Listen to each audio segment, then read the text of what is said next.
தூதர் முஹம்மது ரசூலுல்லாஹ் ஸல்லல்லாஹு அலைஹி வஸல்லம் சொன்னார்கள், லா அலமன் அக்வாமன் மின் உம்மதி يأتون يوم القيامة بحسنات أمثال جبال تهامة بيضاء فيجعله الله عز وجل هباء منثورا.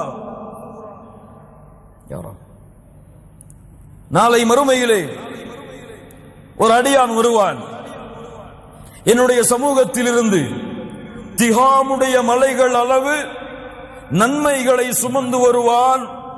ஆனால் அந்த நன்மைகள் எல்லாம் தூசிகளாக பறக்க விடப்படும். லா இலாஹ இல்லல்லாஹ். அல்லாஹ்வுடைய தூதரே, அவருடைய தன்மையை சொல்லுங்கள். சொன்னார்கள், அவர்கள் எம்மை சார்ந்தவர்கள் தான், உங்களை சார்ந்தவர்கள் தான். அமா இன்னஹும் இஹ்வானுக்கும் ومن جلدتكم ويأخذون من الليل كما تأخذون. யா ரப், உங்களை சார்ந்தவர்கள், உங்கள் சகோதரர்கள். எப்படி நீங்கள் இரவு வணக்கத்தை எடுத்துக் கொள்வீர்களோ அது போன்று அவர்களும் எடுத்துக் கொள்வார்கள். தொழுகையாளிகளா? ஆம். தொழுகையாளிகளா? ஆம். அதுவும் எப்படிப்பட்ட தொழுகையாளிகள்? இரவிலே நின்று அல்லாஹ்விற்கு முன்னால் வணங்குவார்கள். இவர்களுடைய அமல்கள் நாளை மறுமையிலே தூசியாக பறக்க விடப்படும். ஏன்? என்ன நஷ்டம்? இரவிலே நின்று அல்லாஹ்வை வணங்குகிறான், மக்கள் எல்லாம் உறங்கிக் கொண்டிருக்கும் பொழுது இந்த செயலை இவன் செய்தாலும் ஏன் இவனுடைய அமல்கள் அழிக்கப்படுகிறது? ولكنهم أقوام إذا خلوا بمحارم الله انتهكوها. அந்த கூட்டம் என்ன தெரியுமா? என்ன செய்வார்கள் தெரியுமா? வெளிப்படையான வாழ்க்கையில் அல்லாஹ்வை பயப்படுவார்கள். இங்கே பயப்படுவார்கள், தொழுகையிலே அல்லாஹ்வை பயப்படுவார்கள். பிறரிடத்திலே பேசும் பொழுது அல்லாஹ்வை பயந்தவர் போலவே பேசுவார். அவரை பார்த்தால் அல்லாஹ்வுடைய அச்சம் இருப்பது போன்றே தோன்றும்.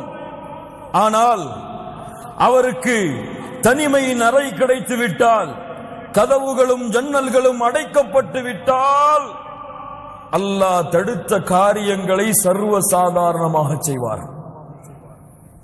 அல்லாஹ் தடுத்த விதிகளை, வரைமுறைகளை மீறுவார், உடைப்பார். லா இலாஹ இல்லல்லாஹ். அல்லாஹ் எதையும் பொறுத்துக் கொள்வான். மிகப்பெரிய குற்றம் தனிமையிலே பாவம் செய்வது. அல்லாஹ் பொறுத்துக் கொள்ளவே மாட்டான், அல்லாஹ் ஏற்றுக்கொள்ளவே மாட்டான். ரப்புடைய பார்வைக்கு முன்னால் ஒருவன் அசிங்கத்தை, மானக்கேடான செயல்களை செய்து கொண்டிருக்கும் பொழுது யார் கோபப்பட்டாலும், யார் ரோஷப்பட்டாலும், படவில்லை என்றாலும் ரப்புல் ஆலமீன் ரோஷப்பட்டு விட்டால் அவனுடைய கதை முடிந்தது. ஏன்? ஒரு தாய் இருக்கும் பொழுது, ஒரு தந்தை இருக்கும் பொழுது அது போன்ற மானக்கேடான செயல்களையோ, அது போன்ற காட்சிகளையோ பார்க்க மாட்டான். தந்தை இருக்கும் பொழுது பார்க்க மாட்டான், சகோதரன் இருக்கும் பொழுது பார்க்க மாட்டான், உறவினர்கள் இருக்கும் பொழுது பார்க்க மாட்டான், நண்பன் இருக்கும் பொழுது பார்க்க மாட்டான். ஒன்றும் அறியாத ஒரு குழந்தை இருக்கும் பொழுது கூட அதை பார்க்க மாட்டான், செய்ய மாட்டான்.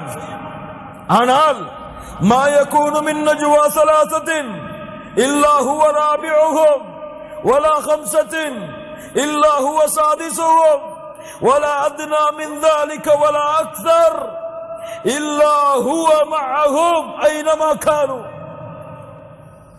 3 பேர் இருந்தால் 4ஆமவராக அல்லாஹ் உங்களோடு இருக்கிறான். 4 பேர் இருந்தால் 5ஆமவராக அல்லாஹ் உங்களோடு இருக்கிறான். குறைவாகவோ கூடுதலாகவோ எவ்வளவு எண்ணிக்கையில் இருந்தாலும் அல்லாஹ் அவர்களோடு தான் இருக்கிறான். ஒரு தாய்க்கு கொடுக்கக்கூடிய வெட்க உணர்வை, ஒரு தந்தைக்கு கொடுக்கக்கூடிய வெட்க உணர்வை, ஒரு குழந்தைக்கு கொடுக்கக்கூடிய வெட்க உணர்வை உங்களை படைத்த ரப்புக்கு நீங்கள் கொடுக்கவில்லை என்றால், நீங்கள் தொழுகையாளிகளாக இருந்தாலும், நீங்கள் நன்மையான அமல்களிலே போட்டி போட்டார்கள். இரவு வணக்கத்தை செய்தாலும் சரி, அந்த அமல்கள் நாளை மறுமையிலே அழிக்கப்பட்டுவிடும்.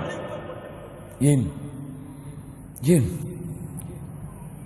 ஒருவன் அல்லாஹ் என்னை பார்க்கவில்லை என்று கூறினால் அவன் யார்?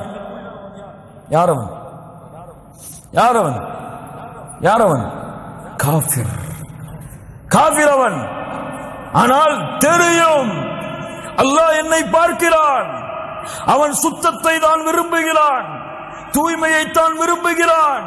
மானக்கேடான செயல்களையோ அருவருக்கத்தக்க காரியங்களையோ அவன் விரும்ப மாட்டான் என்று தெரிந்தும் வெளியிலே வேஷம் போட்டுக்கொண்டு வெளிப்படையான வாழ்க்கையில் அல்லாஹ்வை அஞ்சிக் கொண்டு தனிமையில் அல்லாஹ்வுடைய சட்டத்தை எந்த பயமும் இல்லாமல் மீறினால் அல்லாஹ் பொறுத்துக் கொண்டிருக்க மாட்டான். இவனுடைய அமல்களும் நாளை மறுமையிலே தூசியாக பறக்க விடப்படும்.